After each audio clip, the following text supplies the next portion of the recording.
Only a year and a half ago I conducted a telephone consultation with a man in his 30s who worked as a foreman in a construction company. He had severe dyslexic difficulties with reading and writing, and none of his colleagues knew.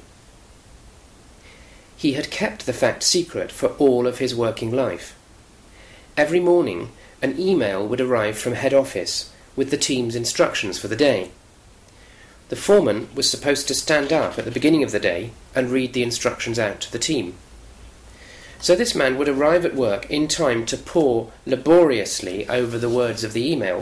Then, at the morning meeting with his team, he would stand up and say, "Right, team, I'm not going to bore you with all the detail in this. Here's the general gist."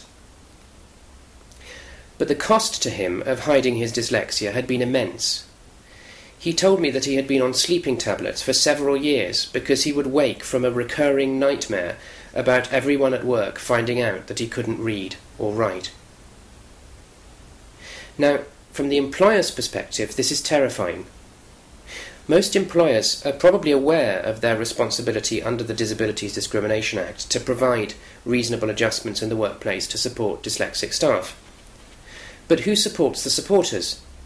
Where can employers and line managers go to know how to adjust the workplace environment so that dyslexic employees can, first, feel comfortable to speak openly about their dyslexia, and secondly, achieve for you, their employer, to their maximum potential?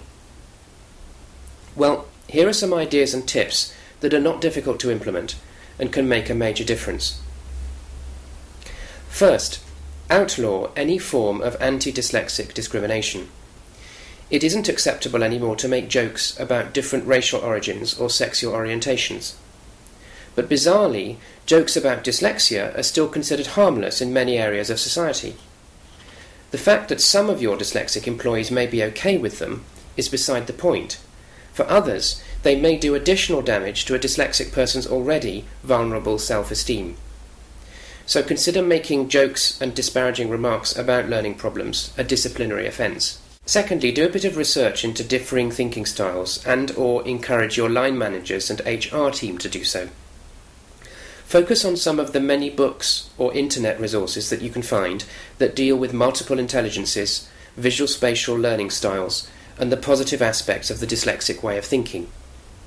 Research in schools suggests that when teaching is adapted to the dyslexic way of thinking, non-dyslexic pupils benefit as well. It is likely that your research into the different ways in which people learn will enrich your company's HR policy in many unexpected ways, well beyond simply providing support to your dyslexic employees. Thirdly, foster a culture in the workplace where it is okay to be yourself, as long as you are doing your best. Make sure that in your work culture it is okay to make mistakes, as long as you learn from them. Reward or praise staff and managers for being open about mistakes when they make them.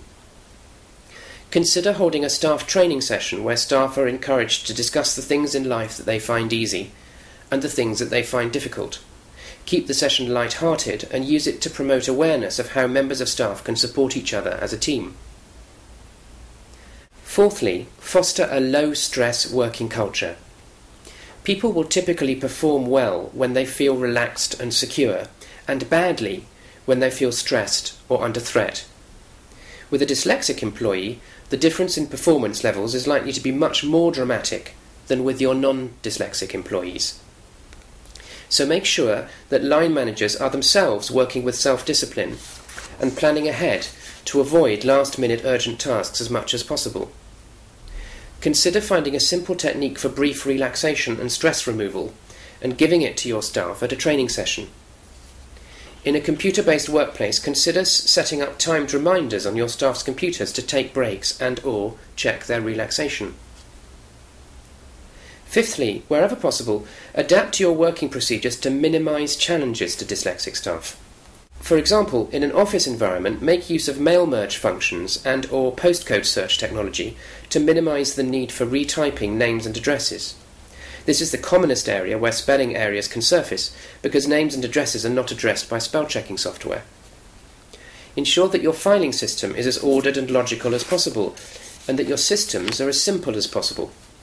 It goes without saying that this will be to the benefit of all your staff, not just your dyslexic colleagues. Also, ensure that instructions are communicated clearly, either orally or via email, or both, and avoiding handwritten notes unless they are brief ones. Sixthly, for some staff you may consider some additional support. Dyslexics are not learning disabled. Many learn to read and write quite fluently, and in cases where they haven't, it's often because the style in which they were taught didn't match the style in which they think and learn. So if budgets permit, consider investing in some specialist one-to-one support to build up core literacy and or numeracy skills for those of your dyslexic staff who may benefit from this. There is also a range of support software available such as voice-to-text, text-to-speech and mind mapping software that can take the sting out of challenging tasks to do with literacy and or mental organisation. And last but not least, keep in mind that your dyslexic employee is likely to have unusual abilities as well as challenges. Many dyslexic thinkers excel in areas such as lateral thinking, sales ability, systems design, and graphic design. Once you have some simple and inexpensive procedures in place to support your dyslexic staff, it is likely that your business will benefit from having some dyslexic staff in ways that would be denied you if all your staff were conventional, non-dyslexic thinkers.